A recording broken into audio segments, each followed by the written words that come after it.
तो भैया मोदी जी के तीसरे कार्यकाल में पहला आम budget Indian finance minister Nirmala Sitharaman ji के द्वारा पास हो गया। और भाई साहब यह बजट इतना यूनिक क्यों है जो सोशल मीडिया पर जमकर ट्रेंड कर रहा है। गरीब को क्या मिला, अमीर को क्या मिला, कौन सुखी है कौन दुखी है, बिजनेस स्टूडेंट्स पे क्या इफेक्ट पड़ा, और भैया जो सबसे इम्पोर्टेंट मुद्दा है वो है मिडिल क्लास की जिंदगी इस बजट के हिसाब से कैसे कटेगी, और साथ ही नीतीश और नायडू के बल्ले बल्ले हुए कि नहीं, सब समझेंगे इसी वीडियो में। तो भैया आपसे कह रहा हूँ कि सब्सक्राइब का बटन अभी दबा दो, क्योंकि आपके लिए यह फ्री होता है लेकिन हमारे लिए यह बहुत हेल्प होती है। और साथ ही लाइक और अपना ओपिनियन कमेंट में देते रहना। तो भैया इस बजट में जो रिकॉर्ड बना है वो फाइनेंस मिनिस्टर निर्मला सीतारमण जी का पहला रिकॉर्ड बन गया, क्योंकि वो इस बजट को लेकर 7 बार बजट पेश कर चुके हैं। इसके पहले मोरारजी देसाई था, उन्होंने 6 बार बजट पेश किया। वैसे तो कुल मिलाकर देसाई जी ने 10 बार बजट पेश किया है, लेकिन ये कंटिन्यू 7 बार बजट निर्मला सीतारमण जी ने पेश किया है, जो ये रिकॉर्ड है। भाई साहब बजट का साइज था 48 लाख करोड़ और सबको गोनी भर भर के पैसा मिला है। लेकिन एक सेंटर से पैसा लिया भी गया है और वो सेंटर है स्टॉक मार्केट।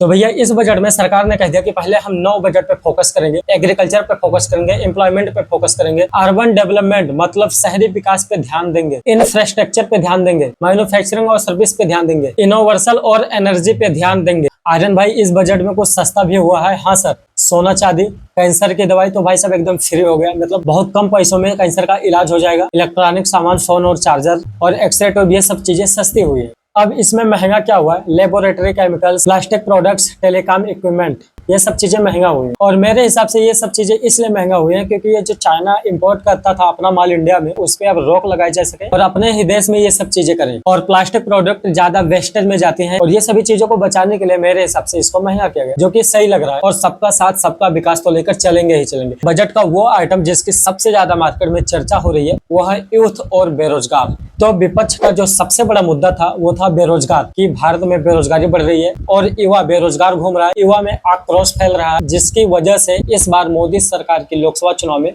सीट कम आई। तो मोदी सरकार समझ गई और बोले कि भाई साहब इस बार तो मुझे करना ही पड़ेगा। 5 अलग अलग स्कीम लॉन्च करेगी जिसमें सरकार 2 लाख करोड़ से अधिक खर्च करेगी ताकि युवा को रोजगार मिल सके, और इस स्कीम का लाभ 5 करोड़ युवा को डायरेक्ट प्रभाव पड़ेगा। इसके लिए सरकार एक स्कीम लेकर आई है जिसमें 1 करोड़ युवाओं को देश के टॉप 500 कंपनी में इंटर्नशिप कराई जाएगी और 5,000 पर मंथ का स्टिपेंड कराया जाएगा। अब यहाँ पे राहुल जी कहते हैं कि इस योजना को मेरी सरकार पहले भी लेकर आई थी, ये तो मेरा कॉपी पेस्ट मोदी जी कर रहे हैं। तो भाई साहब इस योजना पे कोई भी युवा नाराजगी नहीं चाहेगा, क्योंकि सबको रोजगार की जरूरत है। तो कोई कितना भी बड़ा विपक्ष हो, रोजगार के मामले में बोलेगा कि चलो स्कीम ठीक ही है। तो भाई साहब यहाँ पर युवा खुश हो गया, युवा को रोजगार मिल गया। तो भाई साहब अब आ जाते हैं गरीब पर। प्रधानमंत्री अन्न योजना जो राशन देते हैं उसकी डेट 5 साल और बढ़ा दी गई है, और जो 80 करोड़ लोगों को राशन मिल रहा था वो कंटिन्यू जारी रहेगा। इसके अलावा भाई साहब सरकार 10 लाख करोड़ प्रधानमंत्री आवास योजना में इन्वेस्ट करेगी, जिसमें से 2 करोड़ से ज्यादा गाँव वाले इलाकों में घर बनाया जाएगा और शहर वाले इलाकों में 1 करोड़ से ज्यादा घर बनाया जाएगा। भैया अब आ जाते हैं किसान पर। तो किसान पर 1,52,000 करोड़ एग्रीकल्चर के लिए अलॉट कर दिया गया है और टारगेट किया गया है कि अगले 2 साल में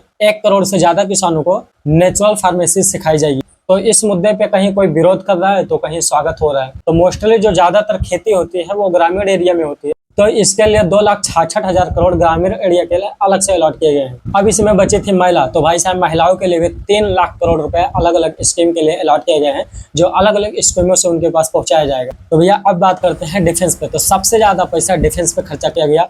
टोटल बजट का 13% यानी कि लगभग 6.5 लाख करोड़ रुपया डिफेंस पे खर्चा किया गया, ताकि हमारी जो सेना है उसको ताकत मिले और भारत धीरे धीरे आत्मनिर्भर बने। तो अब आ जाते हैं स्टूडेंट्स पे। तो स्टूडेंट्स भी अपनी पढ़ाई के लिए, अपने हायर एजुकेशन के लिए 10 लाख तक लोन ले सकते हैं, वो भी डोमेस्टिक एजुकेशन के लिए। इंडिया से बाहर पढ़ने जाओगे उसके लिए नहीं है। और इस पूरी बजट का सबसे ज्यादा जहां पैसा खर्चा होगा भाई साहब वो है अब 11,11,111 करोड़ रुपए ये सरकार खर्च करेगी रोड पे, ब्रिज पे, सड़क पे और रेलवे पे करेगी। तो भैया अब आ जाते हैं मिडिल क्लास पे। तो यहाँ पे टैक्स का कुछ चार्ट है। 3 लाख रुपए पर कोई टैक्स नहीं होगा, 3 से 7 लाख रुपए तक 5% टैक्स देना होगा, और 7 से 10 लाख रुपए पे 10% टैक्स, और 10 से 12 लाख पे 15%, और 12 से 15 लाख पे 20%, और 15 लाख से ज्यादा वाले पे लाओ भैया 30% टैक्स। अब यहाँ पे मिडिल क्लास वाले कुछ सोच रहे हैं कि 30% टैक्स से हमें क्या लेना देना है, क्योंकि हमें 15 लाख से अधिक कमाना ही नहीं है। तो मिडिल क्लास फैमिली के यहाँ पे पैसे की सेविंग हो रही है, और सैलरीड पर्सन को यहाँ पे सीधा सीधा 17,500 का प्रॉफिट हो रहा है।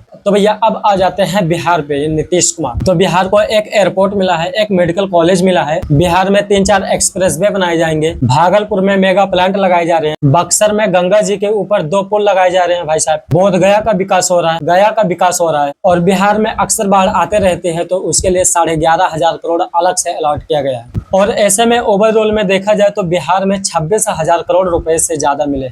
अब एक चीज और थी जो नीतीश चाचा की मांग थी, वो थी स्पेशल स्टेटस पर, और वो मोदी जी ने अभी नहीं दिया है। और आंध्र प्रदेश को 15,000 करोड़ रुपए अलॉट किए गए हैं उनकी राजधानी अमरावती बनाने के लिए। अभी बाद में आंध्र प्रदेश को और भी पैसा मिलेगा। तो भाई साहब इस बजट में देखे तो युवाओं को साध लिया, बेरोजगार को साध लिया, गरीब को साध लिया, महिला को साध लिया, इनकम टैक्स में कटौती कर लिया, मिडिल क्लास फैमिली को सीधा प्रॉफिट मिला, किसान को साध लिया, मध्यम वर्ग को साध लिया। इसमें स्टॉक मार्केट वाले थोड़ा नाराज है, वो भी धीरे धीरे रिकवर कर लेंगे। तो भाई साहब अगर आपको लगता है कि हमको 5 मिनट के इस वीडियो से हमको आसानी से सब समझ में आ गया, तो आप लाइक और सब्सक्राइब जरूर कर देना। क्या कमी रह गई, क्या आपको पसंद आया, क्या नहीं पसंद आया, बजट कैसा है, अच्छा है, मिडिल क्लास फैमिली पे क्या इफेक्ट पड़ा, आपके सारे ओपिनियन मुझे कमेंट में चाहिए। आपका कीमती समय देने के लिए बहुत बहुत धन्यवाद।